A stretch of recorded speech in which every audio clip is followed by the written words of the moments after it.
Headlines recently. I am Marco Tabo.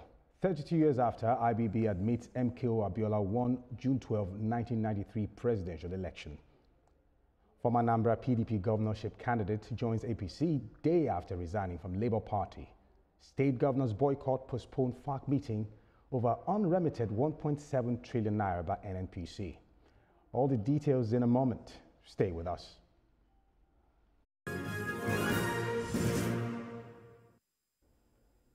Welcome back. Former military head of state, General Ibrahim Babangida, admitted that the late Moshood Abiola, popularly called MKO, was the real winner of the June 12, 1993 election, which was annulled.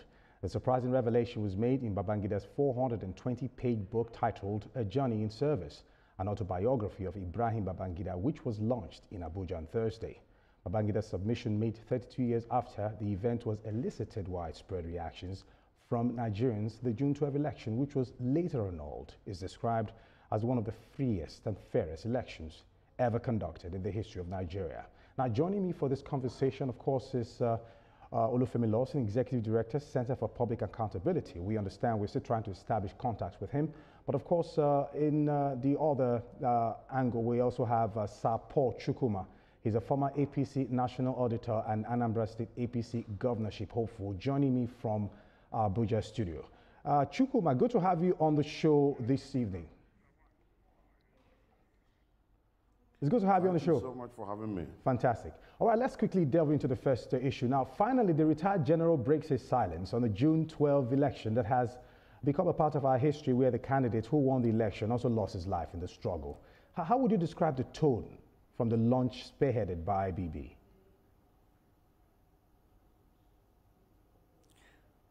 Yes, for me, I think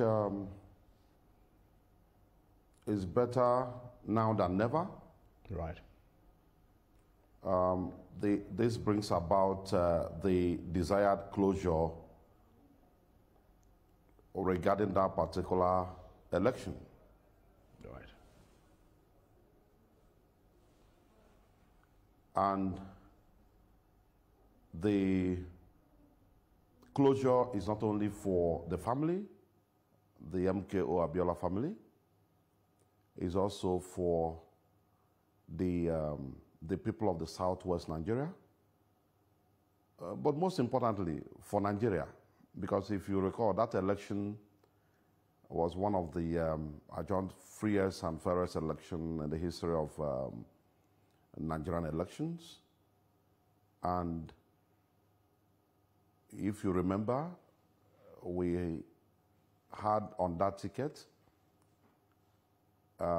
two Nigerians, great Nigerians, who are Muslims, given the fact that Nigeria at the time were not as divided as we are today in terms of our politics, in terms of our religion.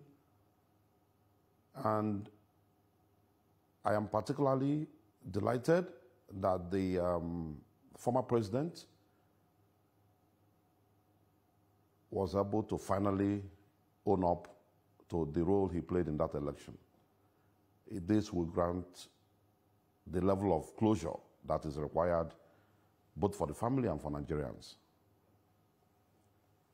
Talk about closure. Others would argue that MKO in question is dead, Humphrey Nwosu is dead, Kudirat Abiola is gone, Sani Abacha is dead, Ernest Shonekan is also gone, August Aikomo is also not with us anymore. Now, there is this argument that he tactically waited for the important figures involved to pass before coming out to share his side of the story, because right now they aren't here to defend whatever account is documented in that book. So how credible would you say this book launch has presented with the way the whole issue has been spinning back and forth since the very day it occurred? Yes, regardless of the argument about the death of most of the players of that era, we must also recognize the fact that Nigeria is still here with us and is about Nigeria. As a patriotic Nigerian, I think this is a win for Nigeria. We may have been speculating about his role and whether that election was won by MKO or not, but the main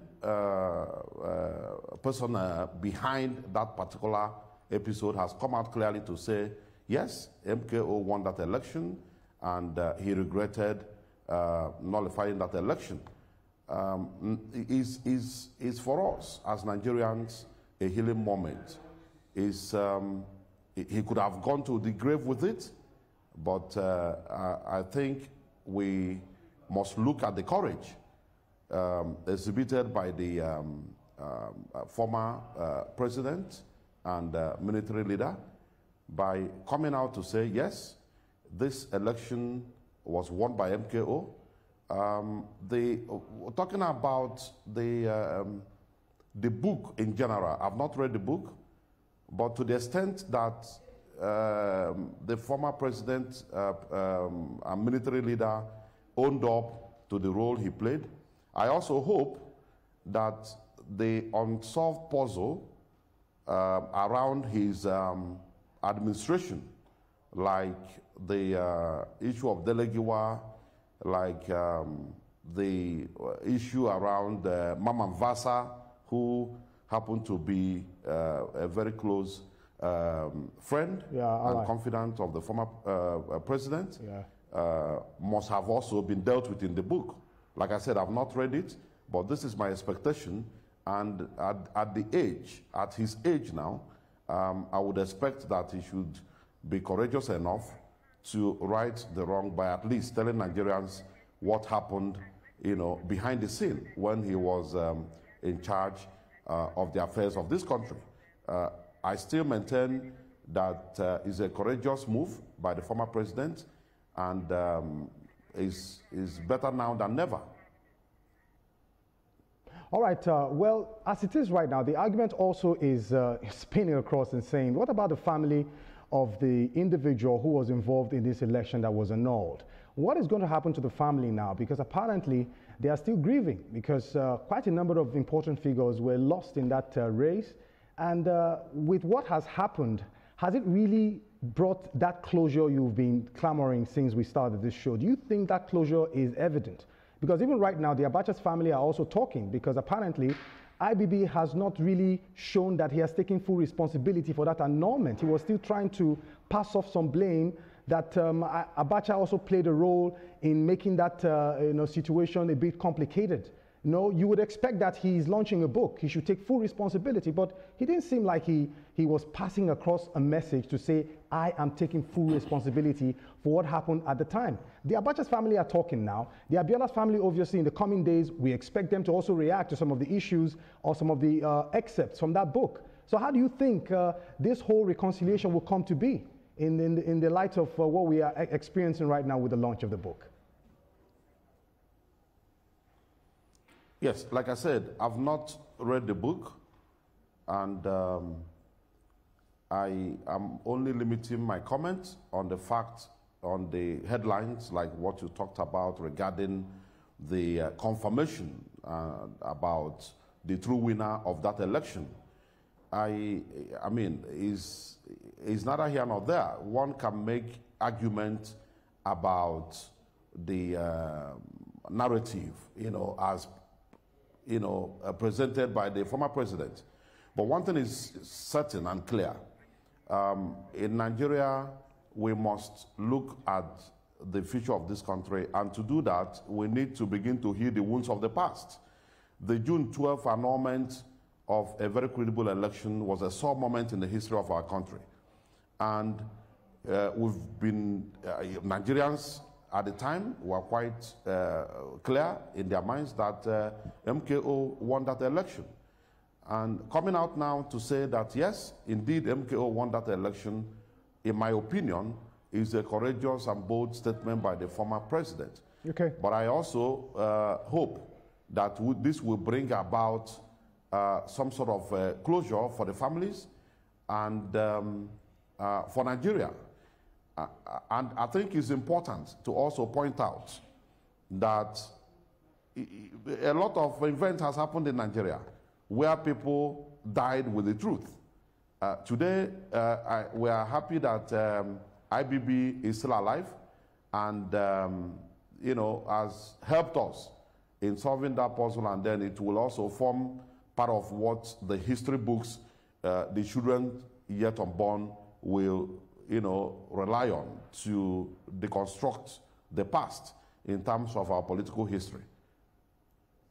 All right, now, before we go off from this topic, as a matter of urgency, when do you think it's appropriate to introduce history back to our schools? Because if we're going to be, you know, holding on to some of this information, we expect that the coming generation should also understand how Nigeria has been shaped from era to era. And it's very important for, you know, citizens to know their history. So how would you advocate for history to return? And as a matter of urgency, how quick should this happen so that we can at least continue to understand how we can, you know, begin to hold sway with what's happening in our country? Yeah, for me, I'm all for allowing history as a curriculum under our educational system to be part and parcel of what the Nigerian students, you know, are presented with. Because you see, in my place, where I come from, he said, if you don't know where a problem started, it might be difficult for you to find a solution to that problem. So history must be part and parcel of, you know, our educational curriculum in Nigeria, and I am all for it, because we need to know where we've got, you know, the indices wrong, and that will help us to fix, ensure that we don't have a repeat of the ugly moment we've recorded in the history of this great nation. So history, I vote for history, and I mean, there's no gainsaying the fact that we must encourage and make sure that not only that we have that as part of our curriculum, but we are open to the issues that we are not very proud of. I think it will also help us in reshaping and ensuring that our future is brighter and that we don't fall into the mistakes of the past. So yes, I'm all for it. All right, thank you very much. Well, we'll go on a quick break right now, and Newsweek continues in a moment. Stay with us.